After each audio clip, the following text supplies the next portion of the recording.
پیٹ کا پیشاب پخانا تھا. دوسرے چشمے سے وہ وضو کریں گے تو ان کے چہروں پہ ہمیشہ تر و تازگی رہے گی، کبھی ان کے چہرے مرجھائیں گے نہیں. پھر وہ کہیں گے اب جنت میں جائیں تو دروازے سارے بند ہوں گے. جنت کے 8 دروازے ہیں، سب پہ تالے لگے ہوں. وہ کہیں گے دروازے تو بند ہیں تو اندر کیسے جائیں؟ تو یہ سارا مجمع بجائے ہمارے نبی کے پاس آنے کے، اللہ ہمارے نبی کی شان ہمیں دکھانا چاہتا ہے کہ ہمارے نبی کتنی شان والے ہیں، تاکہ تم لوٹن میں ان کی غلامی اختیار کر لو، ان کے طریقے اپنا لو، ان کی نقل مار لو. میں کہا کرتا ہوں نقل مار کے لوگ پاس ہو جاتے ہیں، نقل مار کے امتحان پاس کر لیتے ہیں. تم اپنے نبی کی نقل مار لو، انشاءاللہ اللہ پاس کر دے. نقل ہی اتارنی ہے کسی نے کسی، تم اپنے نبی کی نقل اتارو تاکہ اللہ کو حیا آئے. موسیٰ علیہ السلام کے جادوگر مقابلے میں آئے 70,000. اللہ نے سب کو ہدایت دی. وہ آئے تو مقابلہ کرنے اور ہو گئے ایمان والے. تو اللہ تعالیٰ سے موسیٰ علیہ السلام نے عرض کی، یا اللہ یہ تو میرے مقابلے میں آئے تھے دشمن بن کے، تو نے ان کو ایمان دے دیا. تو اللہ تعالیٰ نے فرمایا موسیٰ تیرے روح میں آئے تھے، تیری جھلک مجھے نظر آئی، مجھے اچھے لگے، میں نے ان کو ایمان دے دیا. تو ہم نبی پاک صلی اللہ علیہ وسلم کی جھلک اپنا لیں، آپ کا روپ اپنا لیں، آپ کا رنگ اپنا لیں تو انشاءاللہ اللہ پاس کر دے، اللہ پاس کر دے. جب تک کوئی وردی میں ہوتا ہے اس کی قیمت ہوتی ہے، وردی اتر جائے تو تنخواہ بھی اتر جاتی ہے، تنخواہ بھی شریعت. تو اپنے نبی کی وردی میں آؤ، اپنے نبی کی وردی میں آؤ. آج اللہ اپنے نبی کی شان دکھا رہا ہے. سارا مجمع ہمارے نبی کے پاس آنے کے بجائے آدم علیہ السلام کے پاس چلا جائے گا. کہیں گے ابا جان، دادا جان، پردادا جان، یہ جنت کا دروازہ بند ہے، آپ ہمیں جنت کا دروازہ کھلوا کے دو. وہ کہے گا پترو میں تو تمہیں کٹایا ہے کسی کو نہ کر کے، میں نے تو تمہیں نکلوایا تھا، میں تمہیں کیسے اندر لے جاؤں، کسی اور سے بات کرو. تو یہ آئیں گے نوح علیہ السلام کے پاس. نوح علیہ السلام کہیں گے بابا میری توبہ، میں نہیں تمہیں لے جا سکتا. ابراہیم علیہ السلام کہیں گے توبہ توبہ میں نہیں لے جا سکتا. اسماعیل علیہ السلام، اسحاق، یعقوب، یوسف، داؤد، یوشع اور موسیٰ، عیسیٰ، یحییٰ، زکریا، سب، سلیمان، الیاس، ذوالکفل، یشع، ہود، صالح علیہ السلام، جتنے بڑے بڑے نبی ہیں سب کے پاس باری باری جائیں گے. اور ہمارے نبی کے پاس نہیں جا رہے، صرف اللہ اپنے نبی کی شان دکھانا چاہتا ہے. سارے ادھر ادھر جا رہے ہیں، وہ سارے کہہ رہے ہیں میں نہیں کر سکتا، میں نہیں کر سکتا، میں نہیں سکتا. اربوں انسانوں کا مجمع، اربوں انسانوں کا مجمع. جب یہ سارا مجمع تھکا ہوا عیسیٰ علیہ السلام کے پاس پہنچے گا کہ یا رسول اللہ، یا نبی اللہ، یا روح اللہ، جنت کا دروازہ تو کھلوائیں. تو وہ بھی کہیں گے میں نہیں کھلوا سکتا، لیکن اگلی بات وہ بتائیں گے اور کسی نے نہیں بتائی ہوگی. عیسیٰ علیہ السلام کہیں گے میں تمہیں پتہ بتاتا ہوں جو آج کھلوا سکتا ہے، جس کے بغیر یہ در نہیں کھلے گا.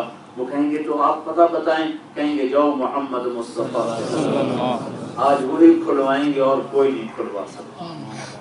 تو اب سارے نبیوں سے مایوس ہو کر اب میرے نبی کی شان نظر آ رہی ہے، کیا کیا اونچی شان ہے، کیا مقام ہے، اور اس کی سنت کی کیا عظمت اور کیا قیمت ہے.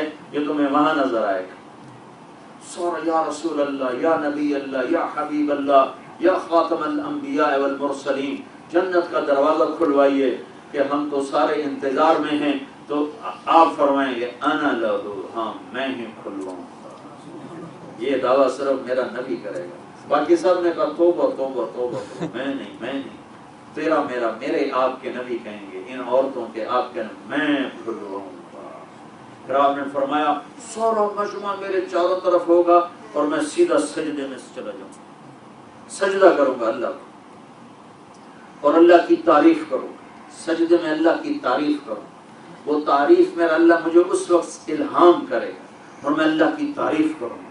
اس پر میرا اللہ خوش ہو کر کہے گا یا حبیبی، یا محمد، ارفع راسک، سل تعطا، اشفع تشفع.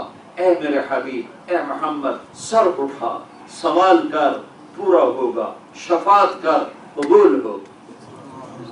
تو اللہ تعالیٰ کے نبی کہیں گے یا اللہ جنت کا دروازہ کھول. تو اللہ تعالیٰ فرمائیں گے تو پہل کر پھر کھولوں گا. فیتا کاٹو، فیتا تیرے ذریعے سے پہل.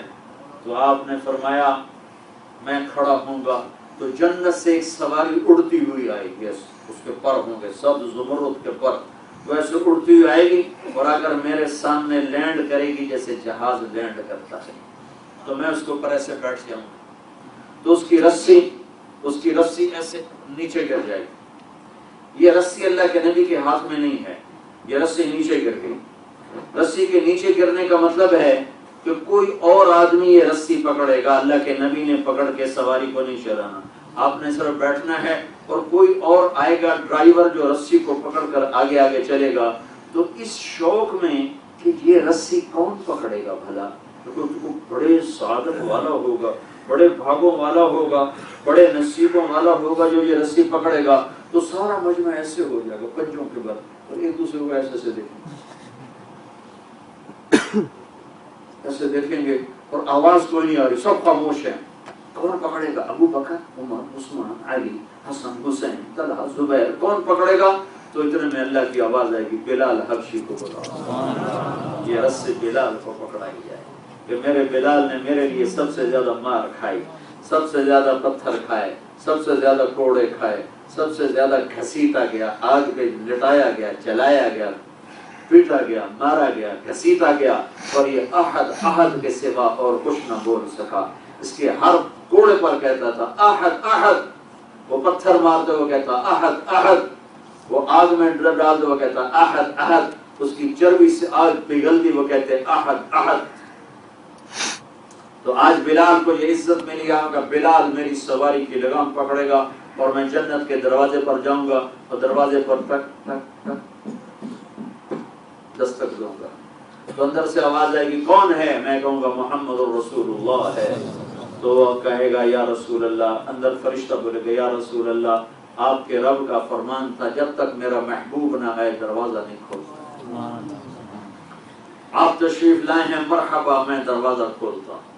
تو دروازہ کھولے گا تو آپ نے فرمایا میرے ساتھ میری امت کے غریب لوگ پہلے پہلے میرے ساتھ ہوں گے، مالدار لوگ پیچھے ہوں گے اور میری امت کے غریب لوگ میرے ساتھ ہوں گے۔ آپ سے پوچھا گیا یا رسول اللہ قیامت کے دن آپ کہاں ہوں گے؟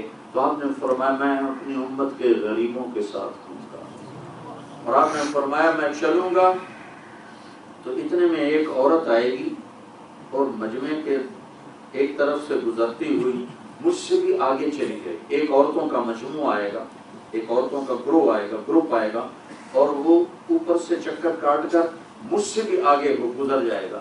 تو میں ان سے پوچھوں گا بیٹیو تم کون ہو کہ مجھ سے بھی آگے جا رہی ہو؟ وہ کہیں گے یا رسول اللہ ہم وہ ہیں جو جوانی میں بیوہ ہو گئیں اور اولاد کی تربیت کی خاطر دوسری شادی نہ کی اور اپنے جذبات پہ پتھر رکھ لیا اور اپنے بچوں کی تربیت کے لیے سہتے سہتے سہتے جوانی گزار دی، ہم وہ ہیں۔ تو اللہ کے نبی نے فرمایا اولاد کی تربیت کے صبر پر اللہ ان کو مجھ سے بھی آگے جنت میں لے جاتا ہے۔